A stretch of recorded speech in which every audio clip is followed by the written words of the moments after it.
Honorables parlementaires, Monsieur le Président de la Cour de cassation, Messieurs les juges de la Cour de cassation, Monsieur le Premier ministre, Mesdames, Messieurs les membres du cabinet ministériel, Mesdames, Messieurs les chefs de mission diplomatique, Monsieur le représentant spécial du secrétaire général de l'Organisation des Nations Unies, Mesdames, Messieurs les représentants des organisations internationales, honorables parlementaires, distingués invités, Mesdames, Messieurs. Il est de tradition républicaine chez nous que le deuxième lundi du mois de janvier, le chef de l'État prenne la parole devant l'Assemblée nationale à l'occasion de l'ouverture de la session ordinaire des travaux parlementaires. C'est un moment important, je le sais. C'est mon premier discours devant vous. J'en mesure la solennité. Il m'offre d'abord l'occasion de vous présenter mes vœux à vous tous, sans exception.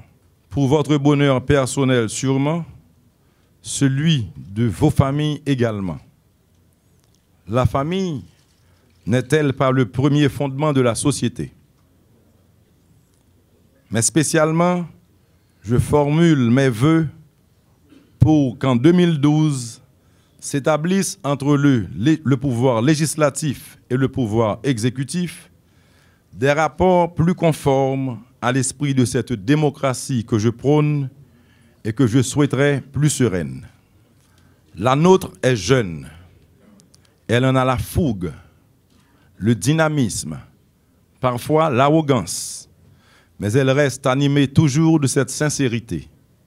Je préfère dire plus encore de cette bonne foi qui doit être l'apanage des institutions et des hommes de bien. Mais qu'on ne s'y trompe point. Cette sérénité que j'appelle de mes vœux ne signifie pas que dans notre démocratie, tout le monde doit être d'accord sur tout et en tout. Par démocratie sereine, j'entends plutôt un régime politique fondé sur l'écoute et le respect mutuel qui gère ses désaccords sans pénaliser la nation tout entière. La démocratie ne saurait faire la guerre à la démocratie. D'autres fronts nous appellent urgemment, plus grands, plus nobles, plus utiles à la société. C'est cette quête d'une Haïti meilleure pour ses enfants qui doit aujourd'hui nous souder. Honorables parlementaires, chef de l'État, je dois assumer la bonne marche de l'ensemble des trois pouvoirs et je ne saurais prendre parti pour un pouvoir contre un autre. Ma présence ici, au-delà d'une obligation constitutionnelle, veut dire aujourd'hui l'importance que j'attache au travail parlementaire. C'est vous qui construisez les références de l'état de droit en votant, jour après jour, le cadre légal dans lequel la nation doit évoluer. Votre travail est immense et mérite le respect. L'État, tel que je le conçois, doit être au service du citoyen. Ceci exige l'harmonie dans l'action de chacun des trois pouvoirs, une bonne gouvernance, une administration publique efficiente et professionnelle, un système judiciaire indépendant et intègre et une police nationale qui, dans ses actes, doit être garante du respect des vies et des biens. Cet état de droit, je le veux offert à tous, sans exclusion et sans exclusive, garantie des libertés individuelles et des droits de la propriété. L'année écoulée, nous avons chacun de notre côté fait de notre mieux pour faire progresser Haïti. Cette année, pour faire émerger Haïti, nous ne pourrons le faire qu'ensemble. Je me réjouis en particulier de voir que le Premier ministre que j'ai désigné et que vous avez agréé s'attelle avec son gouvernement à mettre en place les grandes lignes de l'action pour laquelle j'ai été massivement mandaté. Il vous en a tantôt présenté les points d'orgue. Jamais je n'arrêterai d'insister pour que l'Haïti de misère, d'égoïsme et de mendicité qui a prévalu jusqu'ici disparaisse à tout jamais pour faire place à une Haïti vibrante, dynamique, prospère, équitable, résolument tournée vers l'avenir. Je pense ici particulièrement au monde rural.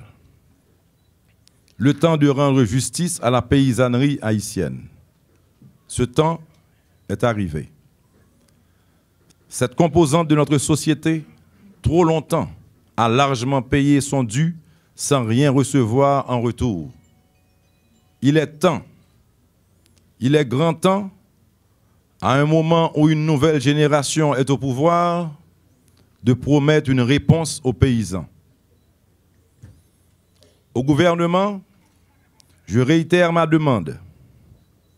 Du Parlement, je sollicite le concours. De la population, sa participation active. Il faut que l'État s'engage à investir massivement dans le milieu rural pour préserver les infrastructures existantes, en créer d'autres et offrir des services aux agriculteurs qui leur permettront d'engendrer des gains de productivité substantiels. Mais nous ne devons pas oublier que le paysan est aujourd'hui demandeur de ville. Poussé hors de chez lui par des politiques économiques irresponsables, refusant l'isolement de l'habitat dispersé, voulant faire bénéficier ses enfants des bienfaits de l'instruction, le paysan vient en ville en quête d'un mieux-être que la ville, de son état actuel, ne peut lui offrir. C'est pour cela que la question paysanne ne peut être abordée sans une vraie politique d'aménagement du territoire.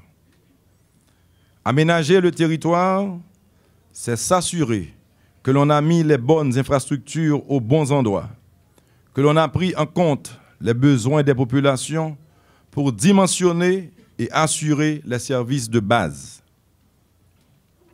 C'est s'assurer que les investissements, la revitalisation de l'économie se déploient sur tout le territoire et qu'on ne se limite pas à la République de Port-au-Prince.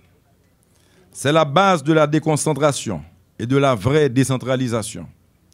C'est la base d'une vraie restauration de l'environnement urbain et rural. C'est l'une des priorités d'une gouvernance du changement. L'aménagement du territoire, c'est s'assurer d'une harmonie entre la population, le territoire et les investissements pour créer un cadre de vie décent et ouvrir des perspectives économiques au plus profond, du pays jusqu'ici en dehors. Au chapitre des forces de défense, je saisis l'occasion de projeter ma vision qui reste celle de la mise sur pied d'une nouvelle force de défense de notre territoire. Ce faisant, l'État retrouvera sa souveraineté et préparera au fur et à mesure la relève de la MINUSTAH. Cette force de défense reprendra le contrôle du territoire et de ses frontières, prêtera main forte à la police en cas de nécessité. Elle interviendra aussi en cas de catastrophe naturelle et remplira ainsi sa mission constitutionnelle. 2012 également devrait être, selon mes vues, l'année de la dynamisation de l'économie. Oui, j'encourage le gouvernement à lancer une révolution de la croissance en choisissant les stratégies, en structurant les institutions, en travaillant avec toutes les parties prenantes et en menant des actions cohérentes dans les secteurs prioritaires suivants.